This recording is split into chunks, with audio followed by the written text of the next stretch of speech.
Неделата на граѓанското општество денеска во Битола беше одбележена со саем на невладините организации и издруженија што работат со млади и им нудат волонтерски можности за промени на општеството.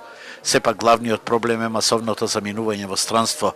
Организаторите од граѓанската организација Сфера велат дека младите кои се уште се во Битола не покажуваат интерес за волонтерство и воопшто за граѓански активизам. Само мал дел, околу 28% од младите кои што ги имаме во градот волонтираат, а околу 45% се заинтересирани за волонтерски акции, што мислиме дека тоа е многу мал процент, затоа што знаеме дека младинската невработеност во нашиот град е 49,7%, што е стварно голем процент. Од Ајде Македонија велат дека преку мрежата во 10 градови што опфаќа 30 организации работат на активности добрата храна да не се фрла во борбата против гладта, што опфаќа се поголема популација во која има многу гладни, а се фрлаат големи количества на храна. Нажалост имаме 460.000 граѓани кои што не може да си ги обезбедат сите оброци во текот на денот. Македонија се уште во првите 10 категории на земји.